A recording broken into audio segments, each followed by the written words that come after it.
Doctor Mohan Varghese, India എപ്പോൾ എങ്ങനെ തിരിച്ചടിക്കും? അതിന്റെ ഒരു വലിയ ഭയപ്പാടാണ് ശരിക്കും പാകിസ്ഥാനിൽ കാണുന്നത്. അതിർത്തിയിൽ നിന്ന് എയ്ഡ് പോസ്റ്റുകളൊക്കെ ഉപേക്ഷിച്ച് കൊടിയുമായി മടങ്ങുകയാണ് പാക് സൈനികർ. ഏറ്റവും വലിയ ഭീകരന് വേണ്ടി ഭീകരനെ സംരക്ഷിക്കാൻ അവർക്ക് വലിയൊരു സുരക്ഷാ വലയം ഒരുക്കുകയാണ്. തീർച്ചയായും സുരക്ഷാ വലയം ഒരുക്കുന്ന പാകിസ്ഥാനെയാണ് കാണുന്നത്. തീവ്രവാദികളെ സംരക്ഷിച്ചു നിർത്തേണ്ടതുണ്ട്. അതുപോലെ തന്നെ സൈന്യത്തിന് പോസിബിൾ ഒരു അറ്റാക്ക് സംഭവിച്ചു കഴിഞ്ഞാൽ സൈന്യത്തിനുണ്ടാകാൻ സാധ്യതയുള്ള ആൾനാശത്തിൽ നിന്നും അവരെ സംരക്ഷിച്ചു നിർത്തേണ്ട ഒരു ആവശ്യമുണ്ട്. ഒരു അറ്റാക്ക് ഇമ്മിനന്റ് എന്ന രീതിയിൽ തന്നെയാണ് ഐക്യരാഷ്ട്ര സംഘടനയുടെ സെക്രട്ടറി ജനറലുമായി കഴിഞ്ഞ ദിവസം പാകിസ്ഥാന്റെ പ്രധാനമന്ത്രി ഷഹബാസ് ഷെറീഫ് സംസാരിച്ചത്. ഇപ്പോൾ അമേരിക്ക ഉൾപ്പെടെ വലിയ താല്പര്യം ഇക്കാര്യത്തിൽ പ്രകടിപ്പിച്ചതുകൊണ്ട് ഒരു ആക്റ്റീവ് യുദ്ധത്തിലേക്ക് നീങ്ങണ്ട എന്ന നിർദ്ദേശമാണ് കൊടുത്തിരിക്കുന്നത്. എങ്കിൽ പോലും യുദ്ധസമാനമായ സാഹചര്യങ്ങൾ ഉള്ള സ്ഥിതിക്ക് ഏത് നിമിഷവും ഒരു ആക്ച്വൽ കോൺഫ്ലിക്റ്റ് പൊട്ടിപ്പുറപ്പെടാം എന്നൊരു ചിന്ത തന്നെയാണ് പാകിസ്ഥാനുള്ളിൽ. അതുകൊണ്ടാണ് ഷീൽഡ് ചെയ്യാൻ ഏറെയുണ്ട്. കാരണം ഇവിടെ ഏതെങ്കിലും കാരണവശാൽ പാകിസ്ഥാൻ ഭീകര ക്യാമ്പുകളിലെ ദൃശ്യങ്ങൾ ഇന്ത്യ പകർത്തുകയോ അല്ലെങ്കിൽ അതുമായി ബന്ധപ്പെട്ട കൂടുതൽ തെളിവുകൾ ഹാജരാക്കുകയോ ചെയ്താൽ പാകിസ്ഥാന് കൂടുതൽ മുഖം നഷ്ടപ്പെടും എന്ന ഒരു യാഥാർത്ഥ്യം ലോകം കാണുകയല്ലേ മോഹൻ വർഗീസ്.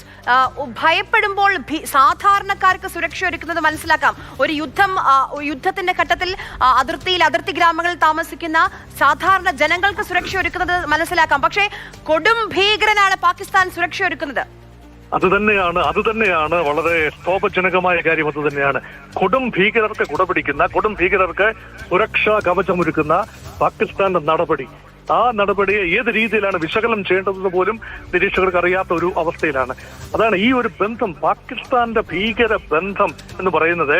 ഈ റോക്ക് സ്റ്റേറ്റ് എന്നൊരു പദമാണ് ഇന്ത്യ ഉപയോഗിച്ചത്. ഐക്യരാഷ്ട്ര സംഘടനയിൽ കഴിഞ്ഞ ദിവസം ഇന്ത്യയുടെ നയതന്ത്ര പ്രതിനിധി ഉപയോഗിച്ചത് തെമ്മാട് രാജ്യം അഥവാ റോഗ് സ്റ്റേറ്റ് എന്നൊരു പദപ്രയോഗമാണ് ഉപയോഗിച്ചത്. ആ ഒരു പദപ്രയോഗത്തിനോടൊപ്പം തന്നെ നിൽക്കുന്ന ഒരു ആക്ച്വൽ കാഴ്ചകളാണ് അവിടെ കാണുന്നത്.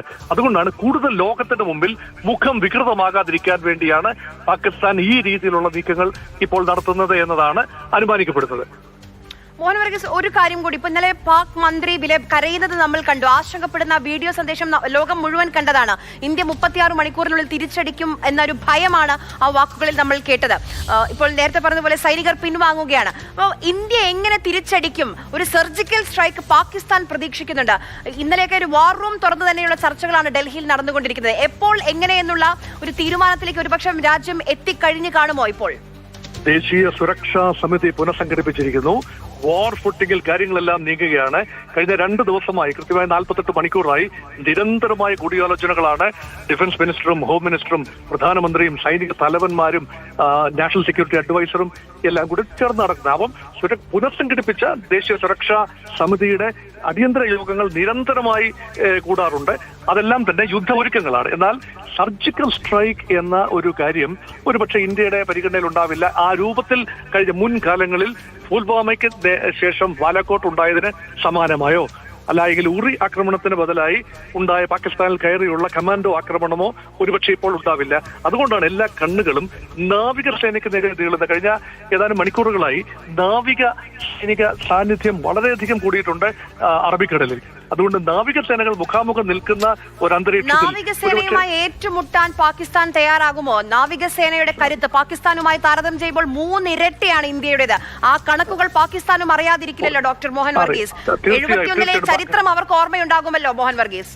ബംഗ്ലാദേശ് യുദ്ധത്തിന്റെ സമയത്ത് ആ ഒരു പരാജയത്തിന്റെ പ്രധാന കാരണം Pakistan navy was known existent at that time.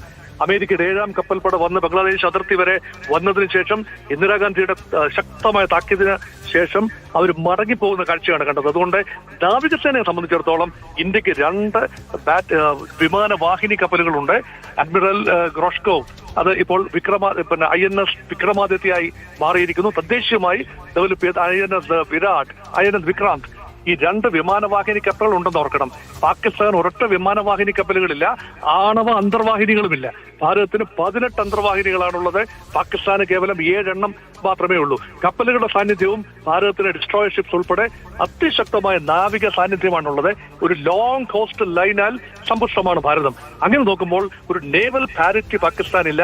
ആകെ പിടിച്ചു നിൽക്കാനാവുന്നത് അതിർത്തിയിലെ നിയന്ത്രണ രേഖയിലുള്ള സൈന്യത്തിന് മാത്രമാണ് കുറെയെങ്കിലും പാകിസ്ഥാന് പിടിച്ചു നിൽക്കാൻ കഴിയുന്നത്. അതുകൊണ്ടാണ് ഒരുപക്ഷെ ഒരു നേവൽ സുപ്രമസി ഇമ്പോസ് ചെയ്യുന്ന രീതിയിലേക്ക് ഒരു പരിധിവരെ ചൈന പാകിസ്ഥാന്റെ ഇടപെടൽ ഉൾപ്പെടെ ഒഴിവാക്കുന്നതിന് വേണ്ടി. കാരണം ചൈന ഹൈപ്പർ ആക്റ്റീവാണ് ഈ പല തുറമുഖങ്ങളിലും, ഇന്ത്യക്ക് ചുറ്റുമുള്ള പല തുറമുഖങ്ങളും, ഹമ്പൻതോട്ട തുറമുഖം ശ്രീലങ്കയിൽ, അതുപോലെ ചിറ്റഗോങ് തുറമുഖം ബംഗ്ലാദേശിൽ, അതുപോലെ ഗദ്ദാർ തുറമുഖം പാകിസ്ഥാനിൽ, ഇതിനെല്ലാം വികസനത്തിന് ചൈന കൈയയച്ച് സഹായിക്കുന്ന ഒരു പതിവുള്ളത് കൊണ്ട് ആ ചൈനീസ് നേവിയെ ഉൾപ്പെടെ കണ്ടെയ്ൻ ചെയ്യത്തക്ക രീതിയിൽ വിശാലമായ പദ്ധതി ആയിരിക്കണം ഒരുങ്ങി വരുന്നത്. അതുകൊണ്ട് ഒരു നേവൽ കോൺഫ്ലിക്റ്റ് എന്ന് ഞാൻ പറയുന്നില്ല, പക്ഷേ ഒരു നേവൽ ബിൽഡപ്പ് വളരെ വിസിബിൾ ആണ്. ആ രീതിയിലേക്കാണ് കാര്യങ്ങൾ നീങ്ങുന്നതെങ്കിൽ വ്യത്യസ്തമായ ഒരു ആക്രമണമാണ്. ഒരുപക്ഷെ ഉപരോധമാകാം, ആക്രമണമാകണമെന്നില്ല, ബ്ലോക്കേഡ് ആകാം, നേവൽ ബ്ലോക്കേഡ്.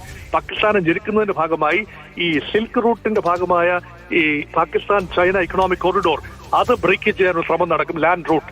അതുപോലെ തന്നെ നേവൽ ബ്ലോക്കേഡ് സംഭവിക്കുമ്പോൾ പാകിസ്ഥാൻ സമ്പദ് വ്യവസ്ഥയ്ക്ക് അതിമാരകമായ തിരിച്ചടി ഇന്ത്യക്ക് നൽകാൻ കഴിയും എന്നൊരു ചിന്തയുമാകാം. അതുകൊണ്ട് നേരിട്ടുള്ള ആക്രമണത്തെക്കാൾ വളരെയധികം നന്ദി ഡോക്ടർ മോഹൻ വർഗീസ്.